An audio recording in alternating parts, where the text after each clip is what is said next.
Hello friends, I am Jyoti Ugle, Assistant Professor from Department of Physics, MEP Samaj, Nasik. Today we'll start Physics Principle and Applications for FYBSc class semester 1st Physics paper 2nd. Friends, first chapter is Physics of Atom, which includes introduction, atomic models, atomic spectra, classical planetary model of hydrogen atom, Bohr's theory of hydrogen atom, the hydrogen spectrum, at last Frankfurt's experiment. Introduction. According to modern concept, an atom is composed of a nucleus which is surrounded by electrons. The nucleus further composed of neutrons and protons. The diameter of the nucleus is 10 raised to minus 10 meters. The mass of the proton is 1.673 into 10 raised to minus 27 kilograms, and it possesses a unit positive charge of 1.602 into 10 raised to minus 19 coulombs. The neutron is little heavier, 1.008 times heavier than the proton, and it does not possess any electrical charge. Both protons and neutrons are called nucleus because they make the nucleus of an atom. The atom as a whole is electrically neutral. The number of protons in the nucleus must be equal to the number of electrons in the surrounding orbits. The mass of electrons is negligible as compared to that of protons and neutrons. Thus, the nucleus of an atom accounts for almost whole the mass of an atom. The electrons, especially which are in the outermost shell, account for many properties of material, such as types of bonding with other atoms, electrical and optical properties, and chemical reactivity, etc. Next, atomic models. Thomson's atomic model. In 1898, Thomson proposed the model of an atom as a plum pudding model. According to him, an atom is a sphere filled with the positively charged matter. The positive charge is distributed uniformly with sufficient electrons embedded in it to balance the positive charge. The radius of the sphere of an atom is about 10 raised to minus 10 meter. An atom is electrically neutral so that the total positive charge on it is equal to the total negative charge on it. The electrons possesses vibratory motions about their equilibrium position and cause emission of light. Drawbacks of the model. First is the scattering of alpha particles incident on the metal foil. Second is the emission of spectral lines by the atoms. This model of an atom had therefore been discarded. Next, Rutherford's experiment of scattering of alpha particle. Ernest Rutherford, first Baron Rutherford of Nelson 1871 to 1937, was a New Zealand born physicist and chemist who became known the father of nuclear physics.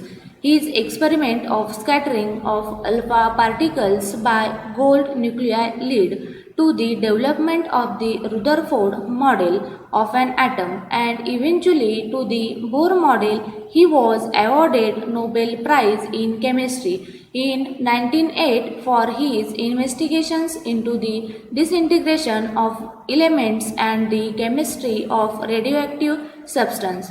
Rutherford performed experiments on scattering of alpha particles from a gold foil 4 into 10 raised to minus 6 meter thick and obtained an important information regarding the structure of an atom.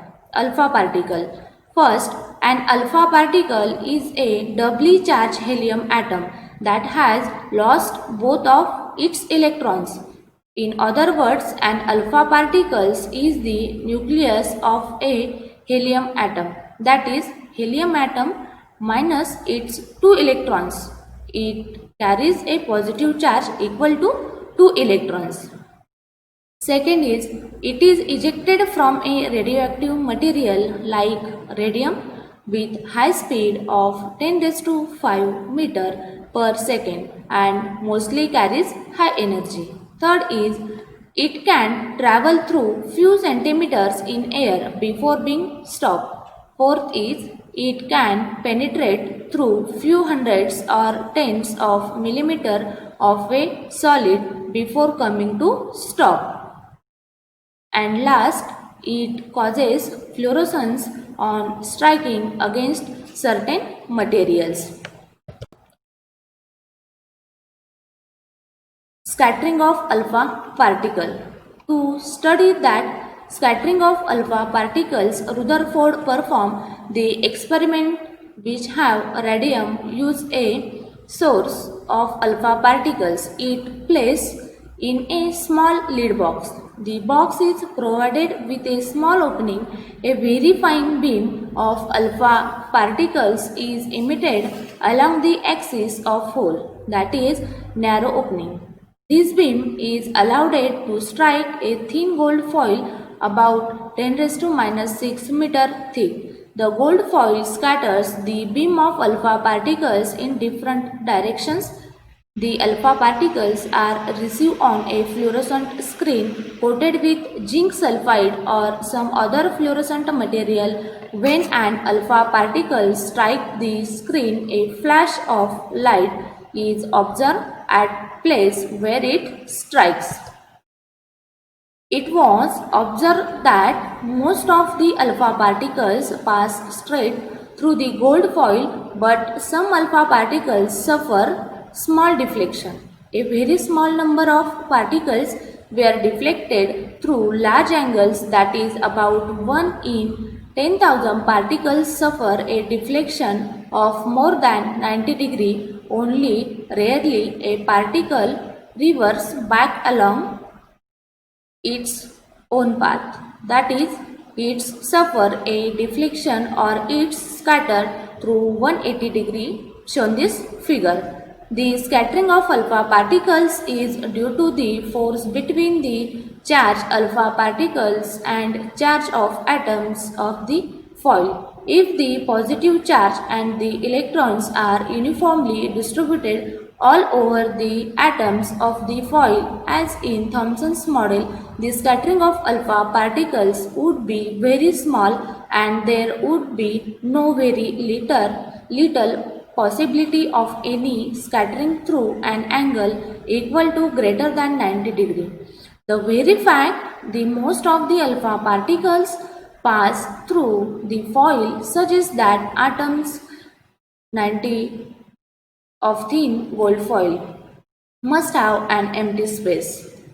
The large angle scattering can be explained in the basis that an electron is to light a particle to cause any appreciable deflection of alpha particles hit something equally or even more massive than itself. That is, if the entire positive charge of atom and holes of its mass are concentrated in a small central core which we call the nucleus of an atom.